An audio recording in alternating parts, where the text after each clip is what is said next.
అందరికీ జై హింద్, వందే మాతరం, భారత్ మాతాకి జై. అందరిలో జోష్ ఉంది కదా, ఎందుకంటే ఇండియన్ ఆర్మీ అగ్నివీర్ ఎగ్జామ్స్ దగ్గరలోనే స్టార్ట్ కాబోతున్నాయి. ఈ నెల 30 నుంచి రేపు నెల జూలై 10 వరకు మనకి ఏవైతే ఇండియన్ ఆర్మీ ఎగ్జామ్స్ ఉన్నాయో అవన్నీ స్టార్ట్ కాబోతున్నాయి. కాబట్టి ఓబ్లేశ్వర డిఫెన్స్ అకాడమీ స్టూడెంట్స్, మీలో జోష్ ఉంది కదా, ఇన్నాళ్ళు మీకు ఓబ్లేశ్వర్ ఏదైతే నింపాడో అవన్నీ కూడా మనసులో పెట్టుకోండి. ఏదైతే ఆయన మిమ్మల్ని కష్టపెట్టి మోటివేట్ చేసి ఏదైతే చేశాడో ఆ కష్టాన్ని మర్చిపోవద్దండి. దాన్ని ప్రదర్శించే సమయం వచ్చింది. ఏదైతే ఎగ్జామ్ ఉందో అది బాగా రాయండి. దాని తర్వాత జరగబోయే 2 స్టేజెస్ కూడా ఏవైతే ఉన్నాయో అవి కూడా బాగా పర్ఫామ్ చేయండి. ఎందుకంటే ఇంతకాలం మీరు అరణ్యాలు, పర్వతాలు, సముద్రాలు, పల్లెలు, జిల్లాలు మొత్తం అన్ని దాటుకొని ఇక్కడ దాకా ఎందుకు వచ్చారు?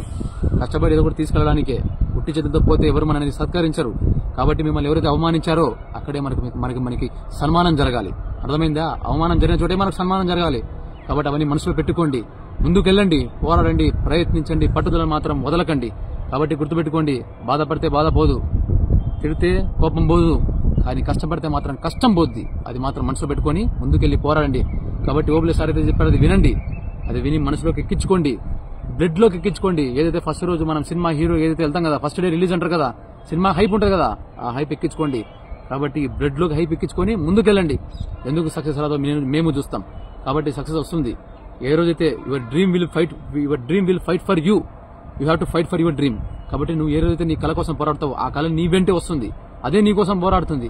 కాబట్టి కష్టపడే వారికి ఎవరికైనా సక్సెస్ అనేది సక్సెస్ బానిస అయిపోతుంది వాడికి.